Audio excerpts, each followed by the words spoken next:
Thank you guys very much for joining me on the Problem Profit and the Link podcast. Here with Farid. How you say your last name? Farid Askerov. Yep. Thank you. Because I've been hearing people call you Farid, and it pisses me off a little bit, right? But I've heard you say Farid before, and that's what threw me back. So once upon a time, a long time ago, I used to go by Farid, and I only did that because I felt like it was easier for people to say. Right. Like Jared, except with an F. Right. You know? Yeah. And but the way it's actually pronounced, like if you really want to be technical and correct, it is Farid. Farid, yes. Yeah. Oh, that's so satisfying. I knew I was right this whole time. I knew I was right. I just knew it. And oh man, I meant to ask you that before we started recording. But that's all good, man. I'm glad that we addressed that. Good. All right. So Askerov is his last. Yeah, Askerov. Yeah. Askerov. Okay. Yeah, Askerov. Okay. Because I'm really particular. I'm a person that has a particular name, so I'm really particular about how people pronounce names, and don't be lazy about it. Like, don't call me Xavier. Say Xavier, right? Xavier. Yeah, Xavier, right? Don't call him. I don't know. I let people slide with Xavier. That sounds a little. It got a little sexy to it. A little fancy to it. And I let people get away with Javier if they're from Spanish-speaking countries, because I understand that's just how that is. Mm-hmm. So. Nonetheless, we're here in your space, right? And one of the things I like to do in talking to people is like come to their place, come to their space, because I feel like that's where their creative genius comes from.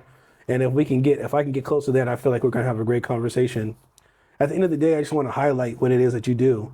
And I know that you currently now, the name of your business is Shutter Sauce. Shutter Sauce, right? So Shutter Sauce is video production company. We mainly specialize in business-focused videos. Mm-hmm. So videos that either going to drive sales, automate something to save time, or build better relationships with existing clients and new clients. Exactly. A lot of it's also nonprofit work, so fundraising for nonprofits. But I mean, if you just, I guess to sum it up, just very strategic videos with purpose behind them. Yeah, I love that. I love that you said strategic videos with purpose, because with me in the traffic link, everything is intentional. Like even how I choose to shoot video, because I shoot video as a means to an end. You know, if I had a Farid on my team, I would never shoot videos. I was like, Farid, come on, let's this idea. But I shoot out of necessity with intention, and so. But I also know that that's not where you started, right? I've heard, because we both go to Ignite U in Tacoma,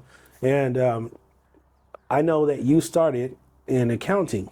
Right? So tell me about your early career in accounting, and talk about when was that shift to the Shutter Sauce, and what drove that? Man, yeah, so there's a lot to that. So I'll kind of rewind and back all the way up. I was born in Russia. My family and I, we moved to here as refugees back in '91, and I grew up in the Renton area. Growing up, there was a lot of high expectations placed on me. I had very strict parents.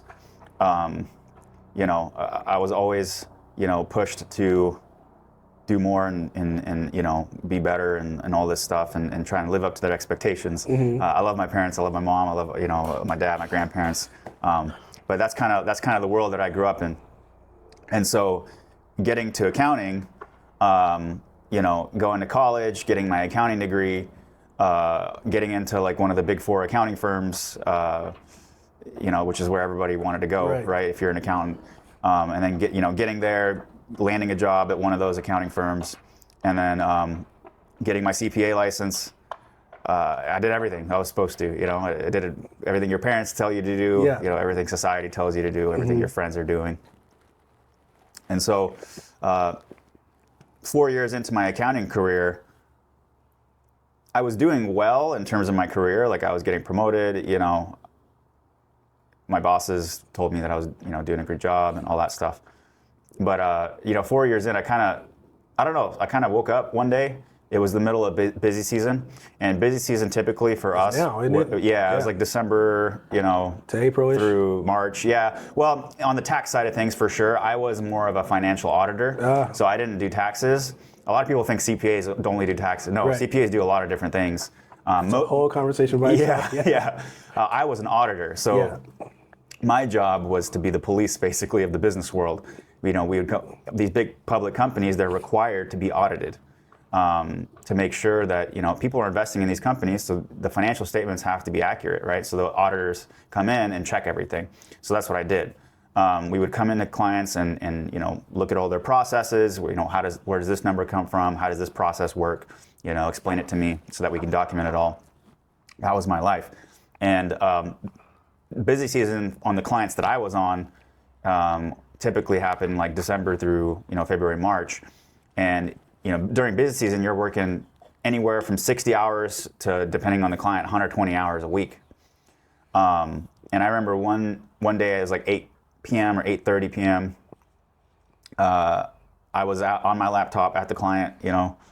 Partner rolls in, and the partners are the ones who schmooze with the clients. They win the work. They close the deals. Partners aren't really around that much on jobs, typically, like less so than the core team. And the partner comes in, and I'm just zoned in on my laptop, and I'm just like, I don't even really look at him because I'm so zoned in, and I've already been at work for like 12 or 13 hours at this point. I get to work at 7 a.m. It's dark. I leave at work. It's 8 p.m. It's dark, and he tells me how's it going, and I'm like, good. I don't say much else, and he leaves, and he says, he texts me, and he's like, hey, I want you to know what the work you're doing is important.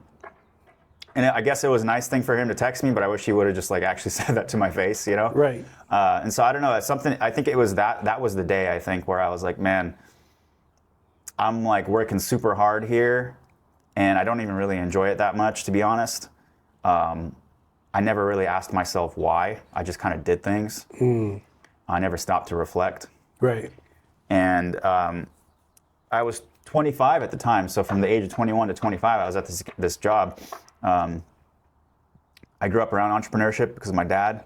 My uncle is a very successful entrepreneur as well. And I just started looking around, like, what else can I do? I wasn't trying to quit my job immediately, but I was like, what else can I do? So I dabbled in some entrepreneurial things, while I was at my job. And one of those things was not entrepreneurial, it was just for fun, but it was Improv 101. 6-week long course in Georgetown. So really? Yeah. Oh, so you got jokes? Yeah. Oh, so okay. Improv is exactly how it sounds. You build a scene out of nothing, basically, right? And so I did that just for fun, improved my public speaking, think quicker on my feet. And in that class, I met this guy. He's a Cambodian American guy. We became friends through the class, and he looked at my Instagram and he was like, "Hey man, I know you're an accountant, but like your photo video work on your Instagram is pretty good." And because I had been practicing the entire time I was at my accounting career, those 4 years, I was also as a hobby practicing photo video. Oh, okay. And I'd gotten pretty good at it over those 4 years, just learning on YouTube. I never went to film school or nothing. I just learn on YouTube, practice, learn on YouTube, practice. Yeah. He's like, dude, your stuff's good. Why don't you, have you thought of doing anything with it? And I said, I don't know, man. I have my accounting career I worked really hard for. My CPA license also was really tough to get. I should probably stick to this. And he said, well, if you're interested, I have a business network in Cambodia. We could move out there. I have contacts out there and start a marketing company. You could do the video side of things. There we go. I barely know this guy, by the way. Right. For maybe 3 weeks at this point. I know him. So very sketchy. What? You were going for it. Yeah. It was all in or nothing, huh? Yeah. At this point. Yeah. So I back then Zoom wasn't popular yet. It was Skype. So we hopped on Skype with his people out there that he knows. They were property developers in Cambodia and Southeast Asia, and they were real people. He wasn't, blowing smoke. And they liked me, and they offered us a job to be in-house media for their property development company. Well, so basically I had a job lined up. Mike did as well, Right. And then one of his friends came over with us as well. So we had a $2,000 a month job lined up over there, which is in Cambodia, which is quite a bit of money per month to have a $2,000 salary. So I told my boss at work. She said, hey, if it doesn't work out, you can come back. So I didn't burn any bridges at work. I told my mom, she freaked out. I bet she did. She said I was going to die. Understandable, Right. you know, quitting my career and moving halfway across the world. Yeah, exactly. You know, like randomly. Yeah. I said I was an idiot, throwing my life away. But yeah, I mean, I don't know. I was 25, and so when else am I going to be able to ever remotely even try to do something like this, right? So I quit my job, and we moved to Cambodia. I lived in Cambodia for 2 years. Traveled all over Southeast Asia doing work, Thailand, Vietnam, Singapore, Malaysia, Bali. Oh, man, that sounds like a dream to me. Dude, it was a cool trip. That sounds like a dream to me. I'm not gonna lie. Yeah, it was very stressful, but it was a cool experience. Yeah, you know, because I didn't know anybody out there other than this dude, and I didn't have any friends out there really. How long did it take you to pick up the language? Probably like 2-3 months. I could like at least just get by, you know. Right. You know, like I could say, like, I could introduce myself. I could get taxi directions. You know, that kind of stuff. But yeah, man, that's really where I cut my teeth, with client work. And the whole reason I got into video was I just saw other videographers, you know, making these travel videos. Sam Colder, if you know who Sam Colder is. Back then he had 10,000 YouTube subscribers. He's got millions now, but he was like one of those first people in the travel niche posting travel videos. And I was like, man, this is super cool. How can I learn to do this? And that's really what sparked my interest. And then that Cambodia was where I kind of developed the skills more with clients. And then after 2 years in Cambodia, I was like, all right, this has been cool. It was not a lucrative thing. I actually lost a lot of money out there, but it was a very, I feel like I lived 10 years out there by being out there 2 years, just in terms of life experience, you know? Right. And so after 2 years, I came back. Again, was not lucrative. I was basically broke. My mom was like, all right, you had your fun, like, go back to your real job now. Right. It's like, okay, now, are you done? You got it out the system? Now? Yeah. Yeah. But I don't know, man. I was like, man, well, I feel like I could do this. Because in Cambodia, I had like 4 business partners, a lot of cooks, you know, a lot of chefs in the kitchen. Right. And when I came back, I was like, well, I feel like I could do this if I could just make moves on my own, you know? So I just found the right mentors. I had, you know, people teach me a couple gaps that I needed filled on the business side of things. And that's when Shutter Sauce started, really. What year are we talking? End of 2018. Okay. December 2018, moving into January 2019 is when I came back to the States. And then I started Shutter Sauce basically end of January 2019. I just started networking as much as possible. And it wasn't even Shutter Sauce. Right. It was just me, my name. Right. That's how I started. And then 6 months later, I was closing deals and, you know, building my network. And I was like, all right, this could be viable. Right. And 6 months in, like June 2019 is when I created Shutter Sauce. Oh, nice. So, and that's interesting. That's a pretty expansive story. Like, you've been all around the world with this, and I see a little bit of something there. Like, while you had your thing that you went to school for, you were building this thing on the side. You were getting the skills and building up your portfolio, and then getting the confidence up to know that you could do the thing, so that when the opportunity came, you didn't even have to know this guy for a long time. It was probably more like the opportunity and the adventure. You're still young, where there is pretty inconsequential in the grand scheme of things. And so you just went and you just took off on it. And you saw that there was this hole, and you saw that there's a potential profit, and you found the link between the two of them. So, and that's really cool, right? So then you talked about, you know, the purpose of why you exist in the Shutter Sauce, and the intention of Shutter Sauce is to help businesses and nonprofits. So that probably came from your experience in Cambodia as well, too, right? How did that translate when you got to here? Because 2 different cultures, right? People do business probably a lot different. I've never been over there to know, but I would imagine that their approach to business there is not as brash and wild west as it is here. People here tend to be a lot more entitled, right? You work for them, not with them, right? If they pay you, they think they own you, right? So all that starts to come into play, right? And so how did you make that transition? And what were some of your early experiences with that? And how did you harness that to make opportunities? Okay, here comes the pink juice. Oh man, it got serious. He put the coffee down. Yeah, man, that's a really good question. So the difference in culture is vast. So in Asia, people really want to get to like know your character and like who you are before they'll do business with you. Right. I think a lot of times here, like if you got good results and stuff, you know, that's enough. But over there, like a lot of it's really about your network. Right. And your status is a big thing over there. Right. You know, the clout that you have. Right. So, yeah, it's very different, the approach to business over there. Here,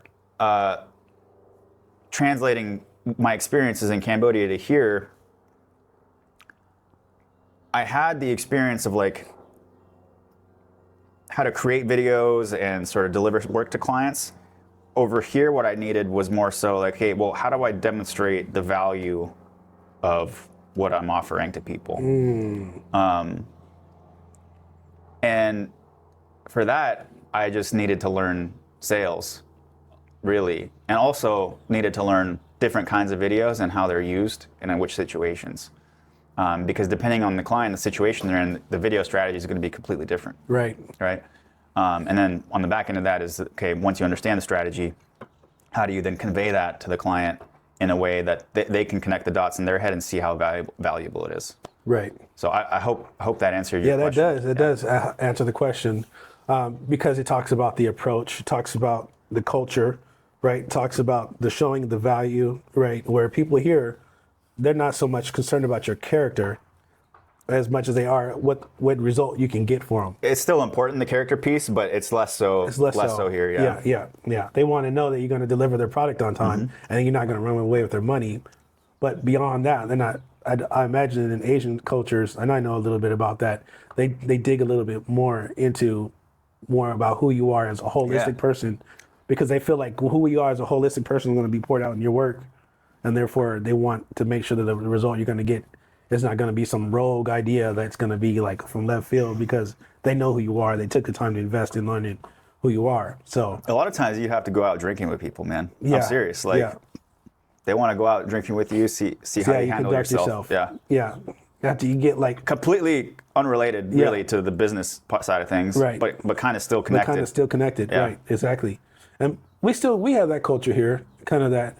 I personally don't like to invite myself to those scenarios, but I understand that's like a necessary evil in that sense, because people want to see how you are. They want to know. People work with people they like. Yeah. Right. But it's just not as pronounced, I believe, here as it is there. So I really like that. So what did you find? How did you make that transition? And was there any kind of like change in style, or you talked about different methods of video or different types of productions for different scenarios in business. Did any of that change, or did a lot of that translate when you came back to the States? Now, I find it really interesting that you learned here, but honed your craft there, and then came back here with a honed craft, right? With this whole nother worldview, right? And now you're presenting to people here in your home city, state, and now you're bringing that extra level of experience, I guess, for lack of better words, to this market, and now you're allowing that to kind of lead the way in a sense and kind of guide your creative process. And was there any kind of pushback, any kind of friction that happened as a result of that? And was it just a smooth transition, bringing it back to the United States or back to Washington? Yeah. So there was a very key moment when I came back, which is what helped me take off. I knew how to make very compelling visuals, right, and videos, and I knew the editing and pacing and making a video look exciting, and just like the visual aesthetic of it, I knew that. I practiced that. what I needed still was the business, like I mentioned, the business know-how in terms of like sales and also like types of videos to create. So what I needed was just a little bit of like the business side of things. So I literally went on YouTube when I got back and I said, how do you sell videos? That's literally what I typed in, how to sell videos on YouTube. That's a great question. And I came across this channel. It's called Video Warrior.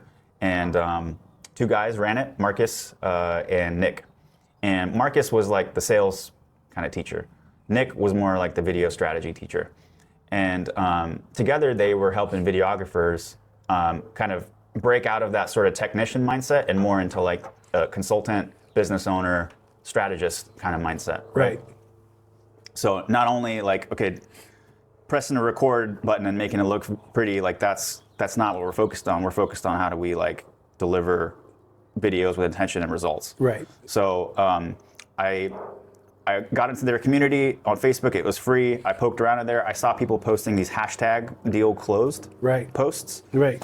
And I started seeing people like, you know, hashtag deal closed $3,000, hashtag deal closed 5, hashtag deal closed 10,000, right? All these different deals. And this is when I first got back, right, from Cambodia. And I was like, man, people are making like actually legit money doing this. And so, like I said, I didn't have much money left. I had like actually like $9,000 in credit card debt or something. Right. Because I was making payroll half a credit card, but you know, and that's partly why I also left because we ran out of money. Right. And I hopped on a sales call with Marcus, the sales teacher. Right. And it was a call not for him to teach me sales. It was a call on whether I should enroll in their course. So they had a $1,000 course. Okay. To teach videographers the strategy stuff. And I was like, hey man, and I explained this whole story to him, and my whole Cambodia thing, and I was like, I don't know if I should invest. Like I had $1,500 in my bank account, and I had 10 grand or 9 grand in credit card debt. I told him, look, man, I'm on the fence if I should do this. This is my financial situation. And he was like,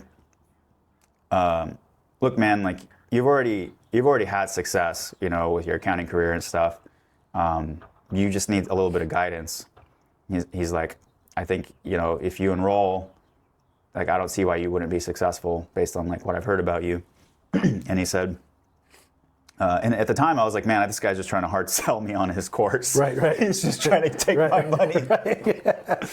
He's trying to dig deep. And pull on your heartstrings a little bit, But I was like, all right, man, I'll go for it. And so I enrolled in the course, spent, $1,000 out of my last $1,500. And I binged the content in the course. I honed in on like the things that I really needed to know that were in the course. Learned how to create like a brand sort of video for people. That was the one video I learned initially. And then I started networking, and 5 days later, I closed my very first deal at $1,500. So that was like, okay, I could probably make this happen, right? Right. Within 5 days, I made $1,000 back and an extra $500. So, wow. So you're now. I recouped my investment really fast. So that was the catalyst, right? That was the missing piece. Is like, how do I have conversations with people, sales conversations, dig deep, get the right info, assess their situation, diagnose, and then offer the right video strategy, get them on board with that strategy, and then pitch it, the price. Right. That was what was missing, So it was really that, I think. So let me ask this question. So now this is begging the question for me. Is what you do more video or is it more marketing? Well, it's more marketing. It's more marketing, isn't it? Yeah. At the end of the day, right, you got to think about what's the outcome of the videos. And I love the fact that you touched on it's not the technical parts. It's the outcome that you get from the product that you're producing, right? If Pretty Fit, and this was literally my line in the sand. I went to school in the Art Institute. I spent all this time and money, energy in creating pretty things, and then I put pretty things out there. Pretty things are not making money. So we have a problem. Like, hey, Houston, we have a huge problem here. We're making pretty things. We're making them look good. I learned action script back in the day, so I had things flying across the screen, and I took I was graphic design really early on. I did that for a long time, so I knew principles of design, color theory, the foundational things that you need to know. Now I'm not saying that you don't need to know these things, but those things alone are not going to put dollars in your pocket. And I remember going through classes in school where we had to write business plans and stuff like that. They try to teach on that, but it was such a blush, right? They didn't dive deep into it to really give me like the foundations I needed. Now, prior to going to school, I had already been an entrepreneur. So now I've been an entrepreneur since I was 15, 16 years old. My first graphic design company was called Xavier Design. And I had to partner with somebody that was 18 in order to get a business license. But I was the one that was doing all the attraction, right? People wanted to come and work with me because of some things that I did in my past, winning contests and things like that. I think we talked about that earlier. But yeah, it's the outcome of the pretty things, right, that gets you the clients, right? And so many of our creatives, especially really early on, don't understand that that's the real thing. And even to this day, business owners think that just because you have pretty nicely laid out grids, that's going to do it. No, it's not that. Now that matters. Not saying it doesn't matter, but it's not that. It's what you do with it and the outcomes. And so I had the epiphany, okay, the only thing that's really going to drive somebody to want to work with me is the outcomes that come from the things that I create, right? Even if they don't sell, they need to know what kind of progress they're making. That's where the traffic link was born. Traffic link was born out of the fact that I wanted to show people that the pretty things that I'm making are actually moving the needle, and they're driving people to a point. Now, what you do with that after the point is kind of beyond me, because I'm not sales, I'm marketing, right? And there's a little small conversation to be had there.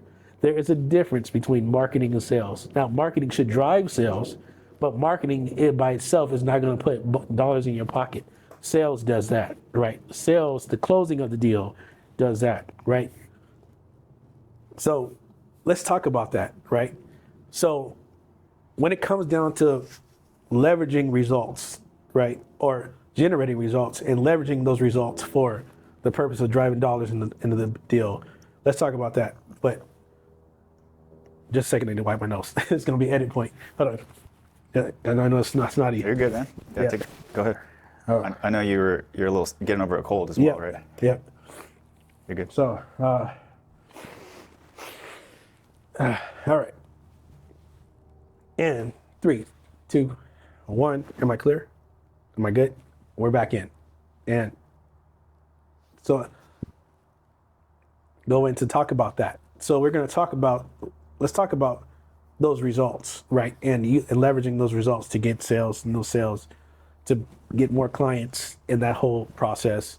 And after that, I want to dive into marketing automation and AI as it pertains to what you do in the video world, and how do you approach that.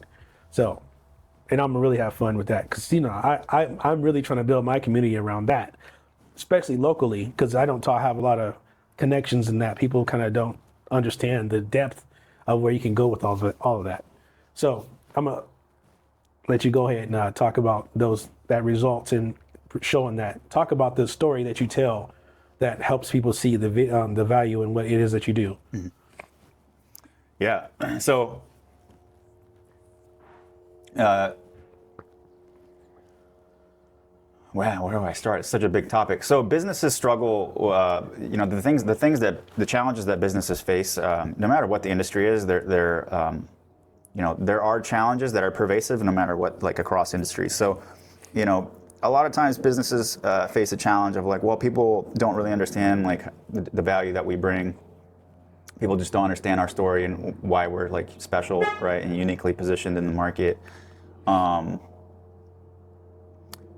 People just don't know about us in general. Mm-hmm. Like they just have no awareness to even begin with, right? We're spending a lot of time like on repetitive tasks, so there's maybe some time, staff resources being wasted. We have a sales issue, like we're we're like having trouble conveying value to clients, and as a result the sales aren't quite as high. There's so many different things that businesses face, and I think it all starts with understanding, okay, what are the issues, what are the challenges that we're dealing with right now, and then what does the current marketing situation look like? What do you already have in place that's working? What's not working? What's working? And then what do you actually want out of the project, out of the video project? Like, what do you actually want to accomplish? What are the goals? What are the objectives? In an ideal future, what does it look like? What does success even look like? Right. So there's lots of other questions to answer as well. But like, once you have like answers to those things, then you can say, oh, okay, you're dealing with this. This is where you want to get to. Here's the gap.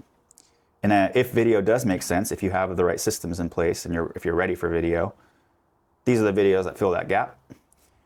And then explaining those, making sure you're aligned with the vision that you have is aligned with your clients, and then agreeing to move forward.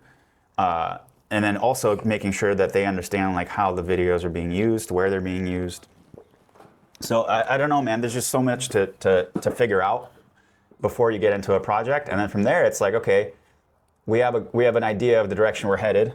Now let's execute, and then assess, and then pivot, and troubleshoot if necessary. So there's so many different things a video can do. I'll just give you like a practical example of what I just described. Right. Business owner came to me, a cleaning company. She, she said she had seen my work already. She's like, I want one of your brand videos. Right. Like I want it. And I was like, well, let's talk first. Right. So I talked with her and we talked for a while, and come to find out she's spending 10 hours a week training people because turnover is high in the cleaning industry, and she's spending a lot of her time training new people. Yeah. I was like, you're spending 40 hours a month of your time, valuable time as a business owner, training people. The same thing. Yeah, the same thing over and over. Over and over. Yeah. You don't have like, yes, you might want more sales right now, but you have a very like big internal deficiency right now of just your time being wasted. Right. What you actually need first is a training video. Right. So, it's conversations like that, I think, that are where most people need to start. And like you said earlier, yeah, you can make a pretty video and stuff and make it look good, but if the messaging isn't right, if the intention behind the video isn't right, if the direction you're headed isn't right, then it's honestly kind of a waste of money. Right. You're just wasting people's money. Right. So let's get clear on where we're headed and why. Right. Yeah, I love that. So are there any frameworks out there that you use right now that kind of help guide that? So, and what I mean by that is with my clients, because, I like to focus on everything. I call video like top of funnel stuff, right? That's very much, a lot of times, in a lot of cases, that's attraction, right? Yep. The other side, like you said, is training and operations, right? But we're going to talk about marketing. The top of the funnel is generally led with video. Like I tell people all the time, I lead with video for a number of different reasons. One is because of the derivatives you get from it, the audio, the pictures, the what you can do. You can turn it into podcasts. You can turn it into blog posts. You can do a lot of things for it. But the after the fact is all the other things that. What about making a presentation, right? And that's more like further on down the road, right, down the funnel, right? I personally like to lead my clients down they ask you answer framework. Are you familiar with this? The Marcus Sheridan? Yeah. So I use that framework to kind of help guide people down a track that's going to be able to leverage video in a very practical way. That's going to help them make more sales and so that by the time somebody comes to them, they have a lot of the questions answered already. Do you use that framework? I don't use that framework. I think I've heard of it. I don't understand. I'm not familiar with the framework in detail. But I mean, here's the way I approach it. I look at it. There's the awareness phase first, right? And that's attraction. So people need to first even be able to aware of what the business is and be attracted to it to kind of want to take a little bit of closer look. Right. From there, you're moving into trust and rapport building. Right. So now that they're aware of you and they're looking into you, they can see the top of the funnel video stuff and see, okay, I'm starting to trust these people. Like, they know what they're talking about. It seems like they can solve my problems and my pain points. And then they move into clarity, which is like, okay, I understand now what the process looks like. I understand what they do for people. I understand why it's a valuable solution. I understand they're the right choice for me. So you can move people through those phases, and a lot of that has to do with understanding your target audience, and there could be multiple target audiences too. It could be like different demographics, different buckets and segments. But you understand like what are the target audiences we have? Like, who are the ideal clients? What are their pain points? What do they struggle with? What keeps them up at night? You know, all that sort of stuff. And then once we understand and we can even explain their pain points to them better than maybe they could themselves. And then not only that, but also position our services as the perfect answer. That's the whole point, right? A lot of people, they approach video and they're like, well, they make it all about themselves, and it's like this ego thing, right?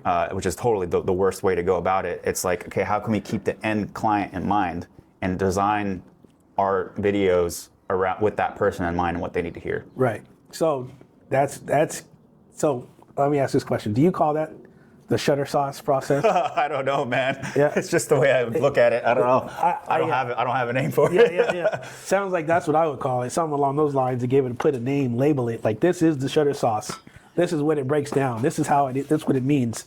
Like I say, when people ask me like what it is that you do, I say, it's the traffic link. It's literally the link between your traffic and your profits, right? That's why, and I said, now we're going to go through what's a process called the traffic map. It's identifying all those things and putting it out there. But the one thing I want people to know and understand, and because I want to lean into this, and I know this is probably important for you. I've seen your videos before, high quality videos, by the way, super dope. The story, like being able to extract a story and tell a story, right? A business story that helps move people in a way that's both a lot of emotional and logical. How do you approach that? Yeah. This is super crucial. I would say this is vital. So a lot of times that we're doing with the brand story video. Brand story video is about a 2-minute video. And there's selling psychology baked into it. So again, starting with the target client in mind and what they need to hear, what that avatar looks like, and then how do we connect the business to that avatar? So there's a framework that I do for brand videos. Within the first 3 to 5 seconds, there has to be a really strong hook. Right. And if you don't have a really strong hook, people keep scrolling or click off the video, depending where they are, right, desktop or mobile. And that hook is typically video or audio wise, or both at the same time. And then that draws people in. So now they're invested at least a little bit to continue watching, see what the video is. From there, you're moving into like the why. And the why is, why is the business passionate about what they do? Why do they get out of bed every morning? Why should it even matter to the person watching? Then so that's very emotional. You talk about emotions and logic. That's the emotional side of things. Building that rapport up front, getting people invested. And then moving into the what. What are the services at a high level? Very logical side, like just very cut and dry. And we don't spend a lot of time there. But okay, what explicitly is like actually being offered, right? And then the how, back to the emotions. How are they uniquely positioned in the market, specifically to solve their ideal clients' problems? So that not in a way that like talks about competitors and puts competitors down, but more so in a way that positions the business to be the obvious no-brainer choice. Mm-hmm. So that's the secret sauce kind of section. Right. And then you end with a CTA, a call to action. By the end of the video, if you did a good job, the person watching should be pretty invested in it. Understand,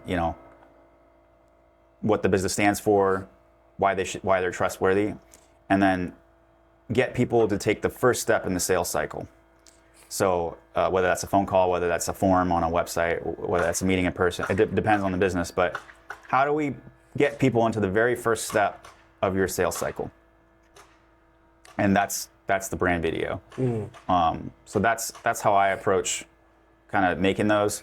Now, the way the story gets constructed is through just like I usually spend an hour and a half to 2 hours with business owners and ask a lot of questions so that I can fill out the story. So that's really it in terms of storytelling. That's like typically the first video. Yeah. So in that regard, so for me, in my business, right, I have this concept that I call process abandonment. When I have a hard time getting people to go through that hour and a half, 2 hour process to extract out the story, right? For whatever reason, they don't want to spend time. Do you face that, and you don't? What would you do if you had that situation? So I always tell people, like, so 4 stages of video production, the way I do it: pre-production, production, post-production, and distribution. The first stage, pre-production, is the most important, like arguably the most important stage, because pre-production drives the rest of the process. If you don't get the right story, if you don't do your due diligence, then you're kind of just blindly aiming, you know. So, I mean, it's just like that's where the waste of money comes, because if you don't take the time to get the story right and get the messaging right, then you're just making that pretty video with no substance and no intention, no direction. Right. It's just a waste of money. Right. So I've never had people say, no, I don't want to spend an hour and a half with you. Yeah. If you don't want to spend an hour and a half with me, I don't want to work with you. Period. I can't help you. That's it. That's generally what happens with me. I'd say, hey, if you don't want to take the time to invest in what you're trying to do, I can't drive it for you. Like it should be a bit of a tug from you to me to get me to come with you. Yeah. Right. I shouldn't have to be trying to give you the vision. Right. And generally those relationships don't work out. And I'm usually the first one to pull the plug. Like, hey, look, this ain't gonna work. Yeah. I always tell people it's a two-way street. I'll get us like 90% of the way there, but I need that 10% from you. I need it. Yeah. Not optional. Need. Like this is we're not going nowhere unless we do it together. Yeah. Yeah. That's a crucial thing. Yeah. The best videos come from true collabs, where both parties are invested in the outcome. Right. All right. Cool. So, talk about. Let's talk about some of your philosophies in what it is that you do. What's your deep why? Like, what gets you up in the morning? How do you approach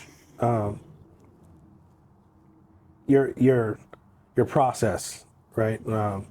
We talked about a lot of the technical things. Let's talk about the more like the deeper why. I want to say the human things, right? Or like why do you keep on with this? Is this something that you plan on doing for a long time? Is this something that you're going to do for a season? Do you see an end coming down the road?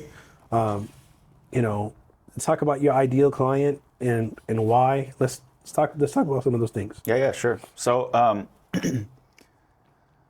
a big reason of why I got into what I do now is because of that background, that business background that I have, and wanting to continue to do something with a business background, but also make a more of a direct impact. So I wasn't really seeing that direct impact at my accounting job. I was like, okay, how can I take the business background of the auditing knowledge, the knowledge of looking at business processes, and marry that with a really useful tool, video, which I already had skills in. How do I combine those two worlds? And how do I make a real tangible difference for people and help them get to their goals, achieve whatever they want in their lives? So I just like the challenge of learning about different businesses and different industries and understanding their why, and then helping them get to get the results that they want. And the reason I do that is I think there's a lot of really great businesses and services in the world that people really need, but people just don't know like about these businesses, right? Or to the extent that they could.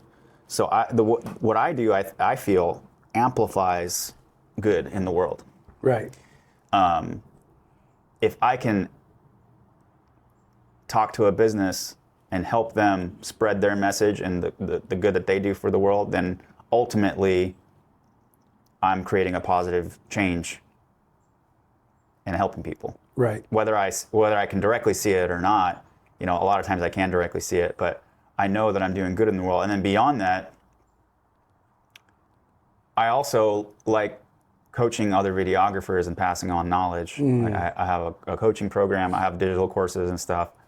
And now that I'm at a point where I've been doing this, for a while now successfully, I feel like I have a lot that I can pass on to others, and I feel like it'd be a waste if I didn't. And so how can I help other people pursue their dreams and build businesses that they want to build? I think at the end of the day, I just like entrepreneurship, and I like it's not for everybody, but I want entrepreneurs to thrive, and I want to play at least a small role in helping people achieve that, at least the ones that want to, right? So that's my why, man. And it's just fun. Yeah. It's just fun. Yeah. So, like when you said it, the second time you said this, and I forget what his name is, but you'll know the brand when I mention it, but Full-Time Filmmaker. Yeah. Yeah. That's Parker Walbeck. Yeah, Parker. He Walbeck. sold it. He just sold it recently. He did. To I think his name's Landon. Landon, okay. Yeah, I know he was a big influence to me, for me about 6 years ago, maybe. Yep. And because I started to dabble a little bit into video for real estate, right? And of course, he was the one, and he would break down all the gear and things like that. And he learned from somebody else that was in a totally unrelated field how to do filmmaking and things like that, and didn't have any other prior experience. So, who else are who are some of your influences in the game, and how do you keep yourself fresh and up to speed? Like I said, Sam Kolder was the very first person that I watched that kind of inspired me, and then there's also another filmmaker called his name's Matt Como. He's very good as well. Those are the people I followed early on in my career to kind of learn from visually.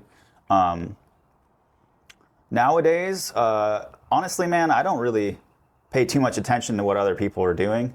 I mean, of course, I invest in myself and continue to hone my craft, but for me, a lot of my knowledge now is just doing the work and seeing firsthand, learning firsthand from like the work that I'm doing with clients.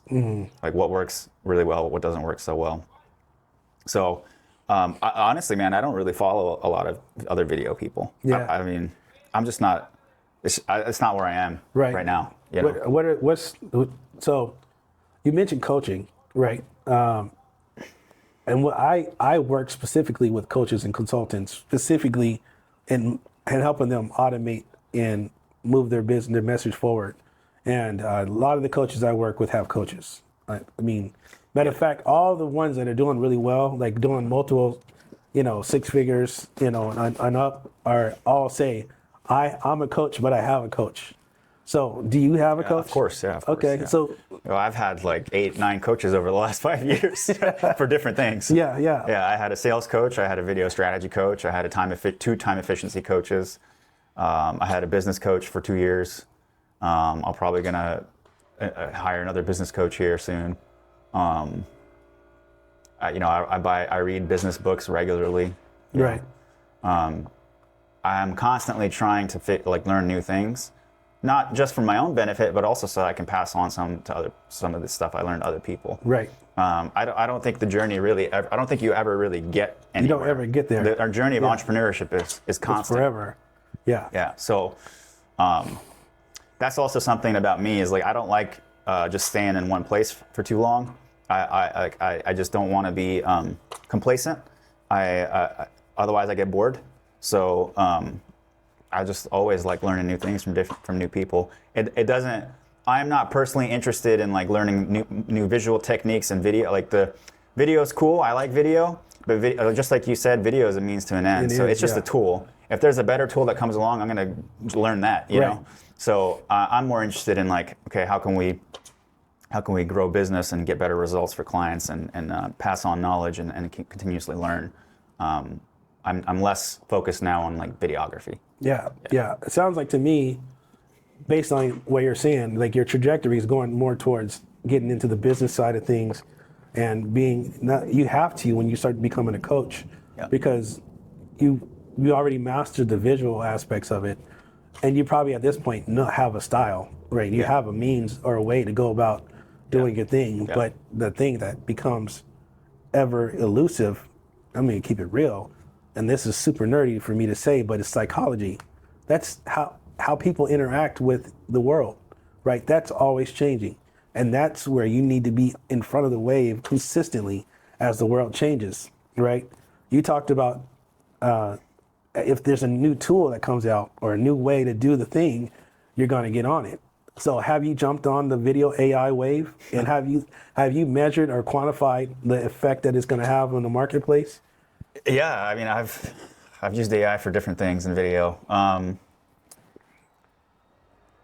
So do different applications. So for a podcast, you know, we have a YouTube channel for the coaching business, and me and my business partner, who's actually my sales coach from 6 years ago.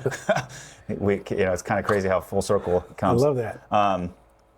So we have a brand called Videographer Guides, and we have sort of like this kind of format for our content.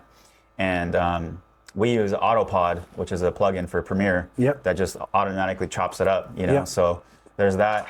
I use Descript Love Descript for easy captioning of videos. We use 11 Labs. 11 Labs, for, you know, the client interview.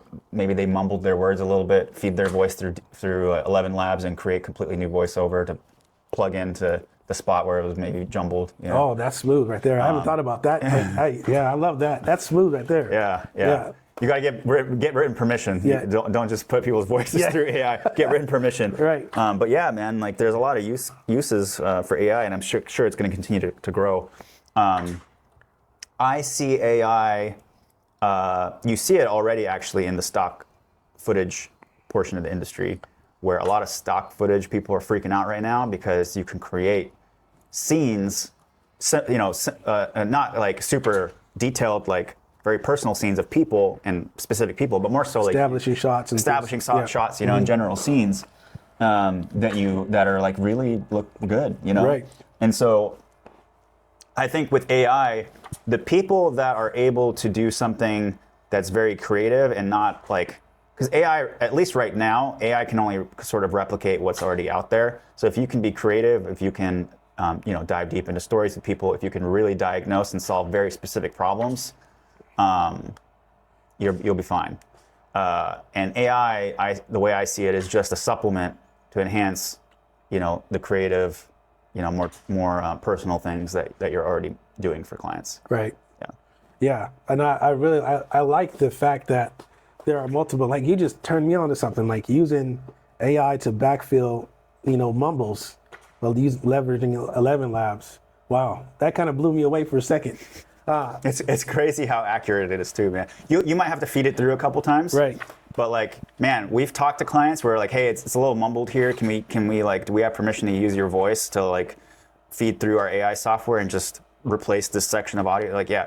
Then we put it in, and it's like they said it. It's like they said it. Yeah. And unless you know, you won't ever be able to tell. You will never know. Yeah, it's crazy. Yeah, that's amazing, man. Now, I like the fact that you mentioned about B-roll and like things like that for AI, because I know OpenAI just released that that video tool not that long ago. So leveraging that is cool. Like, have you ever had anybody come to you, or have you ever implemented as a means to like a value add of using a tool like HeyGen or something like that to actually simulate actual clients doing certain things or training videos, things like that, just using their likeness and then using their likeness to train AI to mass produce certain sections of training videos so they don't have to show up. Has that been successful for you at all? I haven't tapped into that yet. It's actually something that I'm going to explore here. I think it's a really cool use case for sure.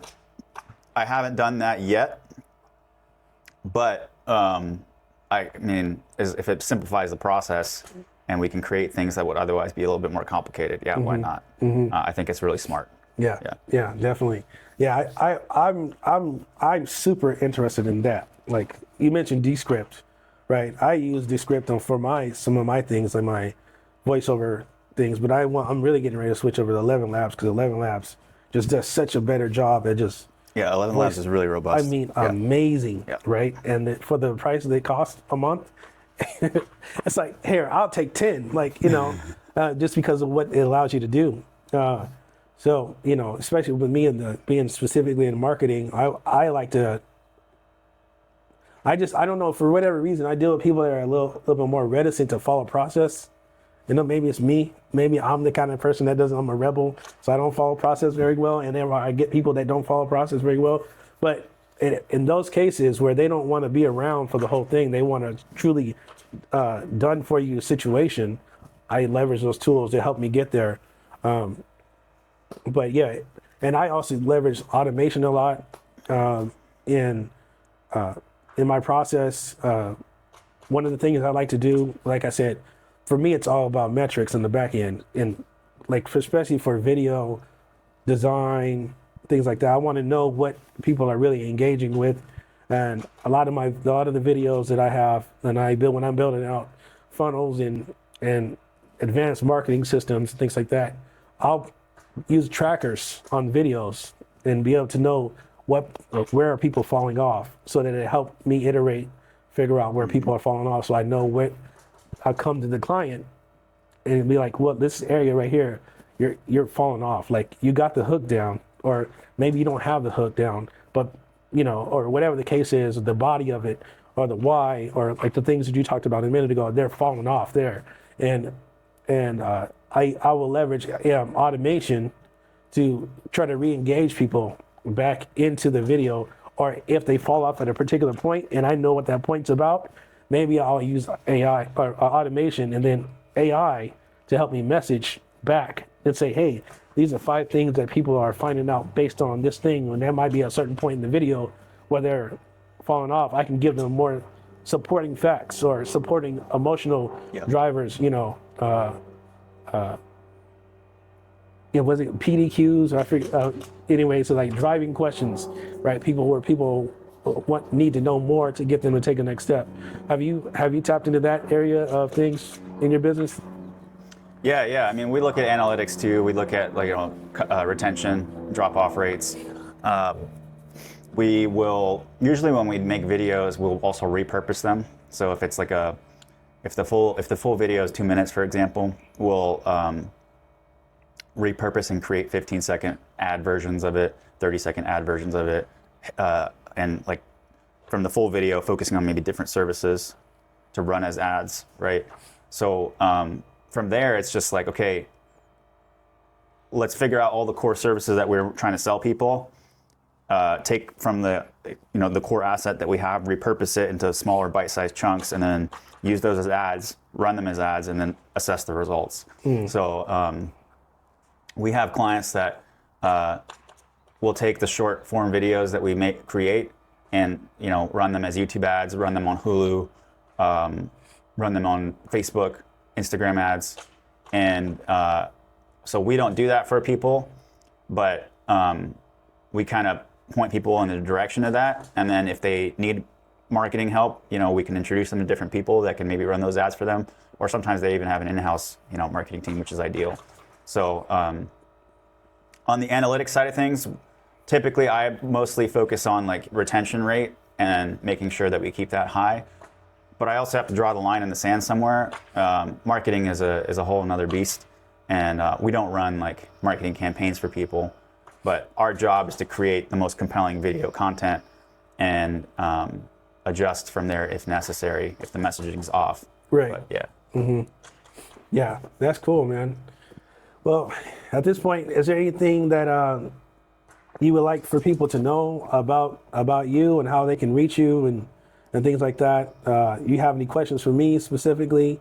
This is your time to kind of flex a little bit, and just because the purpose of this podcast is really to highlight those that I'm in network with, especially in the local market, to the world, or even for people, other people that are around us, to kind of get to know who you are. Right, it's a little less about me as much as it is about you. So this is your time to kind of shine. Is anything that you haven't talked about that you want to talk about? Anything that you're excited about doing? Any projects that you're getting ready to open up? Maybe talk a little bit more about your coaching program, how people can get engaged with that. And this is your time to flex. I appreciate it. Yeah, thank you. Yeah, so if you're watching this and you want to see examples or learn more, Shutter, the website's really great. If you just type in shutter sauce on Google, shutter like a camera shutter, sauce like the sauce you eat. We hit top spot on Google, like top 3, like 6 months ago, and we've stayed there. So if you search Seattle video production, you'll see us, which I'm pretty proud of. That took a while to hit that. Yeah. And on the coaching side of things, YouTube. If you just look up videographer guides on YouTube, you'll find us or find our channel. We have a Facebook community of 7,200 people, I think. And it's called How to Sell Video Production Services at Higher Rates. So if you're a videographer watching this or creative, you want to learn how to sell, it's a free community. Hop in there, and then we have, of course, our courses and stuff that you can dive into if you want to. Aside from that, man, I'm just thankful for this opportunity. I appreciate you coming out and chopping it up with me. Yeah.